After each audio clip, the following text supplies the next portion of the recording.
I really did like Blade's ideas that he made to the trains. You know, the way his mind ticked and worked. You know. I've never been caught for painting trains. Never went to jail for it. And I painted over 5,000 cars. I think Comet was caught once. Vam, Crotchy, and Death were never caught for painting trains. These are all people painting thousands and thousands of pieces. Never went to jail. Like all of those, where you say they're all tags, they're single hits, because when I started writing, there were no masterpieces before they called them pieces. So you would have like one can of paint, you go to Baychester Layup, which is right out the window there, and you would put your name on each 10 cars, both sides, so it was a single hit because you were going hitting, and that was the extent of it. Bombing, they came up with the different names to go with what you were doing years later, but the masterpieces came along like in '72. It just developed, just taking the smaller and making it bigger with a GIF foam. You're just taking your regular single hit and just making it taller and wider, and then you would put some trim around it. I'm like, I'll just put stars in the center, and that was the beginning part of masterpieces. That's the first masterpiece I ever did on a subway train in 1972. Red with white stars, GIF foam outline. In that era when we were bombing in the early 70s, the Vietnam War is going on. You could be bombing up on Berkeley up in the old neighborhood, got a transistor radio about this big, just listening to the music like Steppenwolf, you know, music, Sly and the Family Stone, and Nixon's voice would come over the radio 3 o'clock in the morning that we just invaded into some other country. And we'd all freak out because we know that we're next. I don't remember anything in '69, I remember '70. You know, even though I wasn't actually up on the trains, but that's when I remember really seeing it. You know, I'll go down this line of these names of all the people that just rule the trains. When I think of the kings of train lines, I think of Moses, Piper, Cliff, Eddie 181, Junior 161 is when I think of Broadway. Taboo 1, Take 5, that's the real king of the 6th line. Kindu, Bannet, Ski 168, Purple Haze 168. For the 2s and the 5s, it would be the original Crazy 5 members. Ajax and Comet also, because they came after.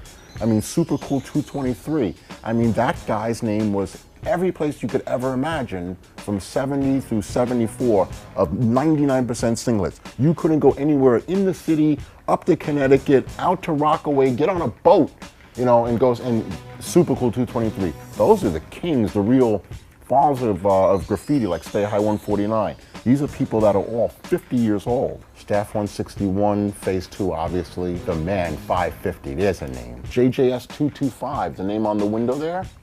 You know, I mean, those people were amazing. You know, Hondo 1, who did the first whole car top to bottom in Red Devil Pastel Yellow.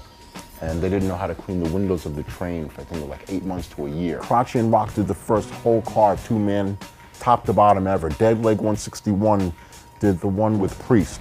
And there's the Super Sex floater. That was incredible. So when you saw this go by, like everybody on the train station would stop. Like people going to work, everybody would just be like, what the fuck is that? I mean, you got the girl graffiti writers. You had Z73, right? Poonie 167, Barbara, Eva 62, Charmin 65, Michelle 62. You had all these girl writers that were out there just bombing on their own. You know, these are the original people of graph that are all doing the first things. By the time all those other writers came along in Style Wars, everything was already established. You had your piece, your 3D, your cloud, your designs, your character.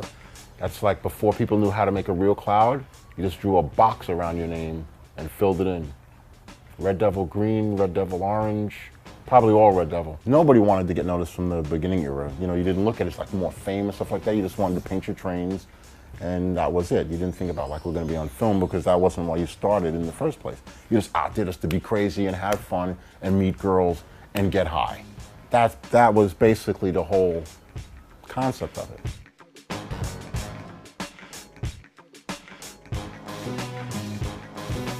In the beginning of writing from 70 through 79, people didn't write over each other. It's like what's the point?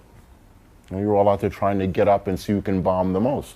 And when people did have a problem, you'd hot 110 over some other guy until he would stop. Troubles with other writers, you'd run across somebody that, let's say, you wrote over part of their piece or you touched something, and sooner or later you'd meet like by some high school over a basketball game or whatever, and like 2 people would stand there and just like punch it out, and whoever was standing up at the end is the winner. And within a week later, or maybe a month later, you could be in the same yard, and I'm like, I need some of your Fed Purple, and I could lend you some School Bus Yellow for your cloud.